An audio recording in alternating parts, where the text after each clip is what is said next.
ऐसे रहते होंगे उस समय, मतलब उल्टा सुल्टा ही चल रहा था दिमाग में कि मैं तो नहीं आती हूँ वापस करके। मैं नियति को देख रही हूँ। पूनम के ना अपर स्टमक में बहुत दर्द हो रहा था, तो आज इमरजेंसी में मैं होम स्टे था, मैं और मोहित तो होम स्टे में थे। हमको भूख लगने वाली है। सहनी दर्द हो गया पूनम को आज। पूनम को ऐसे देखा नहीं होगा आपने कभी। हर वार्ड में जहाँ जहाँ जा रहे हैं वहाँ इतनी भीड़। इस पूनम के टेस्ट भी हो गए अच्छे से। इसको मजे आ रहे हैं ना सुन के, गंदे बच्चे को। सही। व्लॉग की शुरुआत हुई है ना कुछ हुआ है, क्योंकि आज मेरी सुबह की शुरुआत तो अच्छी हुई थी, पर नाश्ता करने के टाइम पे शुरुआत मेरी बिगड़ गई।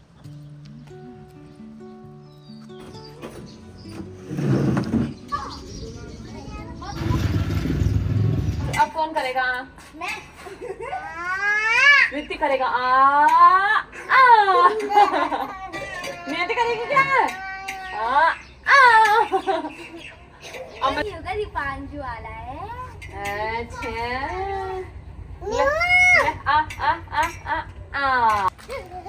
रस्सी कूद खेल, रस्सी कूद खेल, अच्छे से खेल, इधर से खेल, रस्सी कूद खेल। रस्सी ऊपर ही अटक गई यार। आज है 9 जून और अभी हम लोग खेल रहे हैं यहाँ पे रैकेट। इसकी मम्मी गई है मार्केट तो इसको हमारे पास छोड़ के गई है, और इसको देखना नियति खेल रही है यहाँ पे रस्सी कूद।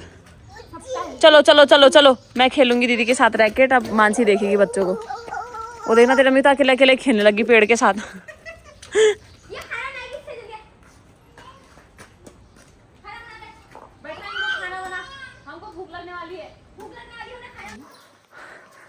आज हम लोग ग्राउंड का चक्कर नहीं लगाए हैं, आज हम लोग लेक से घूम के आ रहे हैं सीधा ब्लॉक रोड के रास्ते। और ब्लॉक रोड की रोड इस समय इतनी खाली लग रही है।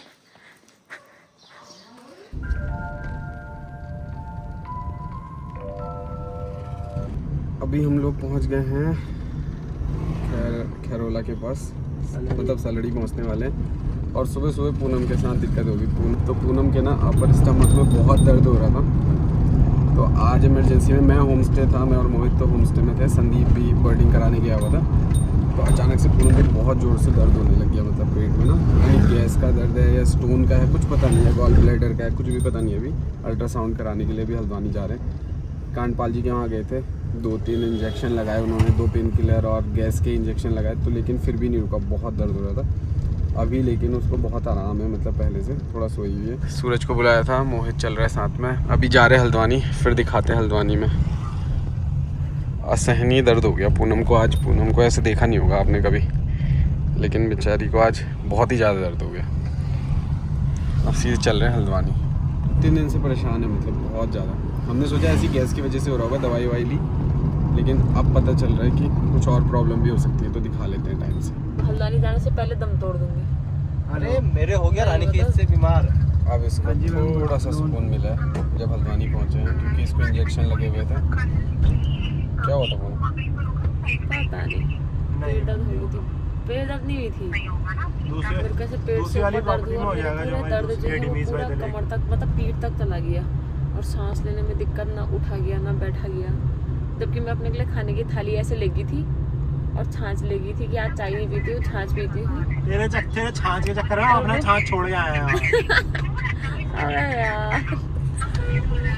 ये आसुदा भी आ गए यहाँ, इन्होंने नंबर लगवा दिया था सूरज भाई से बोल के। पूनम बैठी है बाहर। अब ये थोड़ा इसके चेहरे में चमक आई है, नहीं तो इसकी हालत इतनी ख़राब हो गई थी। मुझे आज पहली बार पता नहीं चला मैं हल्द्वानी कैसे पहुंची। 3 इंजेक्शन लगाए उन्होंने, उसके बाद में बेहोश हो गई, तब लगे हाल। डॉक्टर ही लग रहा था मुझे। ये senior doctor mister Ashutosh Rawat. हम आए अभी कौन से हॉस्पिटल में? ओम मीनाक्षी। रिपोर्ट ले लिया अल्ट्रासाउंड की पूनम की। आप डॉक्टर को दिखाना है। वैसे तो इससे पता चल रहा है कि पूनम के ना गॉल ब्लैडर में कुछ स्टोन्स हैं, मल्टीपल स्टोन्स हैं, मतलब एक तो 5 mm की है और बाकी छोटी छोटी हैं। एक बार डॉक्टर्स को देख के बता देते हैं अभी, फिर क्या डॉक्टर बताएंगे जो भी है। पूनम बेचारी बहुत परेशान हो गई थी यार। और लोग की बहस चल रही है कि गॉल ब्लैडर निकालना पड़ेगा। अब या तो मेरे साथ ऑपरेशन करवा ले तो। हाय, तब तो आज ही मार दे, कल ही मार दे। पता नहीं पूछ ले उससे एक बार। लोग की भीड़ देखना भाई साहब, हर वार्ड में जहाँ जहाँ जा रहे हैं वहाँ वहाँ इतनी भीड़। इस पूनम के टेस्ट भी हो गए अच्छे से, अब देखते हैं फिर क्या होता है। हम लोग ना आए उजाला सेंट्रल हॉस्पिटल में हल्द्वानी में, तो यहीं पे दिखा दिया। अभी पूनम के टेस्ट वगैरह भी हो गए, ECG इको वगैरह जो भी होने थे, एक्सरे वगैरह सब करवा लिया है। अब डॉक्टर ने ये बताना है शाम तक कि कब तक ऑपरेशन करवाना है, क्योंकि जितना जल्दी हो सके वो बोल रहा था कि हटा देंगे, और इससे इसको ज़्यादा लंबा रख के कोई फ़ायदा नहीं है, क्योंकि वो बहुत सारे स्टोन्स हैं छोटे छोटे। तो देखते हैं आज कल परसों 1-2-3 दिन में अगर ऑपरेशन हुआ तो फिर हम करवा ही लेंगे। मतलब उनको कैसा लग रहा है? पूजा कैसा लग रहा है? बताओ तो सही। ब्लॉग की शुरुआत हुई है ना कुछ हुआ है, क्योंकि आज मेरी सुबह की शुरुआत तो अच्छी हुई थी, पर नाश्ता करने के टाइम पे शुरुआत मेरी बिगड़ गई। हालत बहुत ख़राब हो गई थी। कांडपाल जी के पास गए, वहाँ 3 इंजेक्शन लगाए, तब यहाँ आए हम लोग। अब देखते हैं आगे। चलो फिलहाल कुछ खिलाते हैं और घर चलते हैं। टेस्ट रिपोर्ट्स भी सारी आ गई हैं। अब आज शाम को बताएंगे कि सर्जरी कब कर दी। हेलो गुड आफ्टरनून दोस्तों, आज है 11 जून और अभी मैं सुनो क्या करती हूँ। तो हेलो गुड आफ्टरनून दोस्तों, आज है 11 जून और अभी 4 बजे से मेरा व्लॉग शुरू हो रहा है। कल तो मेरी हालत ख़राब हो गई थी, तो कल तो मैं व्लॉग शूट कर ही नहीं पाई। कल रोहित ने ही व्लॉग बनाया, क्योंकि कल मेरे साथ बहुत दिक्कत हो गई थी। मुझे लगा ही नहीं था कि मैं मतलब घर वापस आऊँगी। और क्या बोलते, कल क्या हुआ, कल सुबह तो मैं अच्छा खासा वॉक पे गई थी। उसके बाद आके मैं नहाई, नियति को नहलाया, नाश्ता वास्ता बनाया, सबने नाश्ता किया, बस दीशु और मैं रह रखे थे। और जैसे मैं नाश्ता लेके यहाँ पे आई कि हम नाश्ता करते हैं, तो मैं बैठी रही थी, तब तक नियति ने मुझे ऐसे ही बोल दिया कि मम्मी मुझे सुसु आ रही है करके, सुसु करा दो। तो मैं इसको सुसु कराने के लिए गई और वहीं पे ना मुझे पेट दर्द स्टार्ट हो गया, और वो इतना भयंकर पेट दर्द हुआ कि मैं मतलब कुछ बोल ही नहीं पाई, कुछ कर ही नहीं पाई। और मतलब सासू जी भी कल गांव जा रहे थे, क्योंकि सासू जी के जो भाई हैं उनके ससुर जी की भी डेथ हुई है, और हमारे गांव में भी डेथ हुई है, तो वहाँ जा रही थी मिलने के लिए। और सासू जी बताए, यहीं पे सासू जी का बैग तैयार था, सासू जी यहाँ पे खड़ी हो रखी थी, मैं अंदर थी, और सासू जी ने मुझे ऐसे ही बोला कि अगर तेरी तबीयत ठीक नहीं है तो मैं नहीं जाती हूँ। मैंने कहा नहीं नहीं आप जाओ, हो जाएगा ठीक, क्योंकि मुझे लगा नॉर्मल है, क्योंकि बहुत दिन से ना मेरे यहाँ पे दर्द हो रही थी पेट से थोड़ा ऊपर, और वो दर्द मेरे ना पीछे जा रहा था यहाँ, और उसका बिल्कुल अंदाज़ा नहीं आया। तो जब दर्द स्टार्ट हो गया तो मैं बोल ही नहीं पाई। मैंने मोटे को फ़ोन किया, क्योंकि वो होम स्टे थे, और रात को भी मेरी हल्की हल्की दर्द थी, तो मेरी मोटे से बात हुई थी। उन्होंने कहा कल चल भवाली चलेंगे अल्ट्रासाउंड के लिए, तो मैंने कहा ठीक है। और जैसे ही मैंने मोटे को फ़ोन किया, मेरे से कंट्रोल ही नहीं हुआ, मेरे को मतलब रोना चालू हो गया मेरा, और वो पेट दर्द इतना भयंकर था, मैं मतलब वो दीशु और सासू जी और मेरी पीठ मलास रहे हैं, मेरे को कुछ असर नहीं हो रहा है।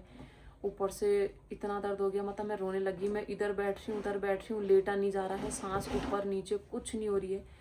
कुछ समझ ही नहीं आया कि अचानक से हुआ क्या।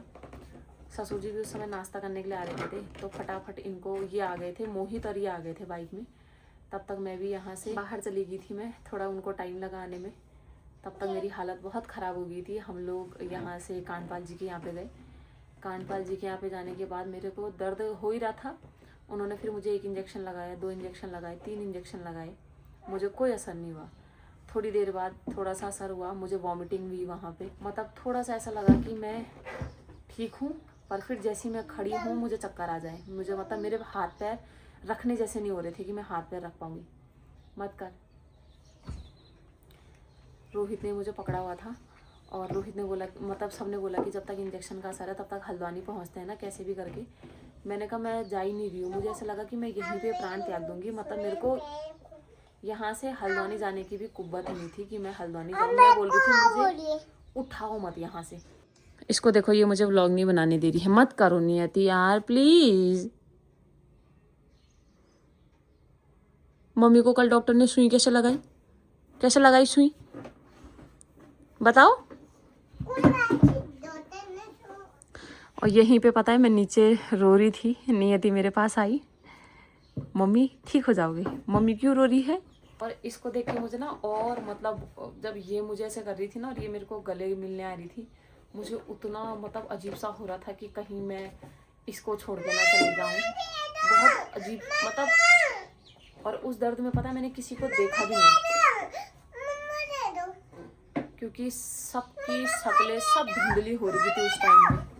कांडपाल जी के यहाँ से मुझे इंजेक्शन लगे, उसके बाद मैं खड़ी हुई, रोहित मुझे वहाँ तक सहारे से लेके आया गाड़ी तक, और मैंने कहा कि नियति ना वहाँ परेशान भी हो जाएगी हॉस्पिटल में, क्योंकि सासू जी नियति को लेके मेरे साथ कांडपाल जी के यहाँ पे आए थे। नियति वहाँ पे देख रही थी कि मम्मी को सुई कैसी लग रही है, पर मेरे को पता है मेरे सामने सारे विज़न ना धुंधले थे, मुझे कोई अच्छे से नहीं दिख रहा था, चाहे वो घर वाले थे वहाँ कांडपाल, कोई भी मुझे अच्छे से नहीं दिख रहा था। बस मेरा सर घूम रहा है और मुझे दर्द हो रहा है, मतलब मैं ये सोच रही हूँ कि बस या तो मेरे प्राण ही जाए या तो ये अच्छे से ही ठीक हो जाए, ऐसे ही चल रहा था उस समय दिमाग में। रोहित मुझे गाड़ी तक लेके आया, मैंने इनको बोला कि मैंने कहा नियति या सासू जी को घर भेज दो, क्योंकि नियति परेशान करेगी वहाँ भी, और फिर बच्चा सामने से दूध मांगेगा तो, क्योंकि ये फीड करती है अभी भी, तो मेरे लिए भी दिक्कत हो जाएगी और फिर बुरा भी लगता है। घर में रहेगी तो थोड़ा शांत करेगी ना, रहेगी ना।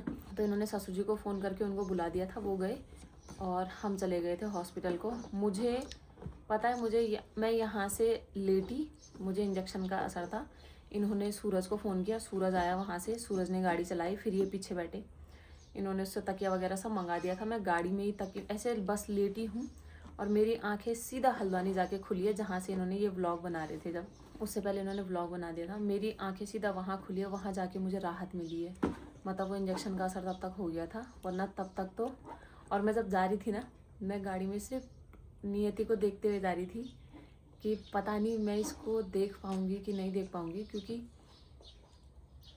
सही बोलते हैं माँ बनने के बाद ना अपने दुख कोई नहीं दिखता है, बच्चे के लिए इंसान ज़्यादा सोचता है ना कि हमारा बच्चा हमारे बिना कैसे रहेगा।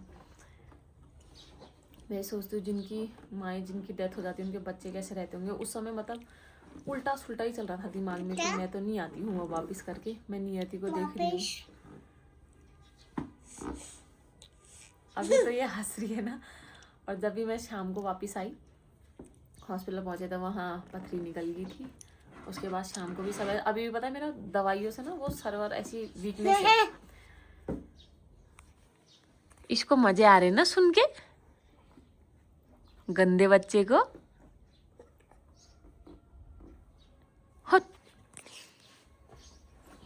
तो अपनी सेहत का ध्यान रखें, खासकर जो लोग तला भुना ज़्यादा खाते हैं, क्योंकि मैं तो तला भुना भी नहीं खाती हूँ, मैं नॉनवेज भी नहीं खाती हूँ, और तब भी मुझे ऐसी दिक्कत है, क्योंकि ये शरीर पे डिपेंड करता है। मत करो नियति, मत करो प्लीज़, शरीर पे डिपेंड करता है, इसलिए आजकल सेहत का बहुत ध्यान रखना चाहिए भाई। आप घूमो फिरो कम, पर सेहत पे ज़्यादा ध्यान दो। बस अब सर्जरी के लिए बोला है डॉक्टर ने, क्योंकि मुझे सारी चीज़ें मना हो गई है, तला भुना खाने के लिए सब मना किया है, बल्कि छौंका वाला खाने के लिए भी उन्होंने मना किया है, क्योंकि सर्जरी के लिए बोला है तो परहेज़ करना पड़ेगा, वरना दिक्कत हो जाएगी। ऐसी पेन रहा तो मैं तो क्या ही बचूंगी, अब मुझे लगता नहीं है। पथरी का पेन इतना खतरनाक होता है, मेरे पापा को होता था पता है, मेरे पापा का जब पथरी दर्द होता था ना तो मेरे पापा ऐसे ही हो जाते थे, बस मुड़ते थे तो ऐसे ही रहते थे, पता नहीं कैसे झेला इतने टाइम तक भाई साहब। हमारे साथ ये मोहित है, इसको इतना दर्द होता था, इसने पथरी के दर्द में भी टूर करवाए हैं, पता नहीं कैसे। मैं तो, मेरे को एक दर्द उठाया, मैं तो बोल रही हूँ सर्जरी कर दो, मेरी मुश्किल नहीं है दर्द झेलना। और ख़ासकर अब बच्चे पे ध्यान है तो क्या ही बोलना है। और इसका अंदाज़ा पता ज़्यादातर क्यों नहीं आया है, क्योंकि जो पथरी का पेन होता है ना, अगर किडनी में पथरी है तो बोलते हैं नाभि से वो कमर को दर्द जाता है। अगर आपके गॉल ब्लैडर में पथरी है तो वो मतलब चेस्ट यहाँ से स्टार्ट होती है, दर्द यहाँ से स्टार्ट होता है, और वो दर्द सीधा मतलब यहाँ ऊपर को दर्द चढ़ता है, और उसमें सांस की दिक्कत होती है, और सीधा यहाँ कंधों में दर्द जाता है, जिसकी गॉल ब्लैडर में पथरी होती है। तो आप लोग जो ब्लॉग देख रहे हैं ध्यान रखना इस चीज़ का, क्योंकि मुझे ये था कि पथरी का दर्द पीछे कमर में जाता है, पर ये नहीं पता था कि गॉल ब्लैडर का ऊपर को चढ़ता है और कंधों में उसका दर्द जाता है। बहुत वो है यार, बहुत वो है, बहुत गंदी बीमारी है पथरी, सही बोलूं। नियति की मुझे बात याद आई थी। नियति ना, मैं जब रो रही थी यहाँ पे तो सासू जी और ऐसे बोल रहे थे ना, नियति मम्मी को क्या हुआ, मम्मी क्यों रो रही है, ऐसे कर रही थी। तो सासू ने कहा कुछ नहीं मम्मी, ठीक हो जाएगी, ठीक हो जाएगी।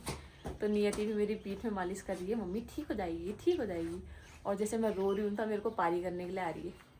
अभी देखना, अभी बाबू, हाँ बाबू, ये बहुत समझदार है भाई, आपका फोन कौन लाया? कौन लाया? हेलो गाइस कर दो तो। ऐसे बोलो आप। तो ऐसे बोलो, ऐसे बोलो, पहले बोलो। इसको पता क्या शौक हो रहा है कि मम्मी मैं फोन ऐसे पकड़ूंगी जैसे मैंने फोन पकड़ा और ऐसे मुझे व्लॉग बनाना है। ऐसे बोलो थैंक यू। आप लोग नियति को बहुत सारा प्यार देते हो, उसके लिए बहुत बहुत थैंक यू। ओ मैं शिकायत कर दूं, वहाँ पुलिस है, डॉक्टर है, वहाँ सुई लगा देंगे। आज डॉक्टर ने बोला है कि वो बता देंगे कि सर्जरी कब तक करनी है, तो आपको बताऊंगी मैं, क्योंकि अब तो उसकी सर्जरी होनी है। तो चलिए फिर ये व्लॉग को हम यहीं पे एंड करते हैं, थोड़ा रेस्ट करते हैं, आपको अपडेट करते रहेंगे। आप लोग भी अपना ध्यान रखें और मस्त रहें।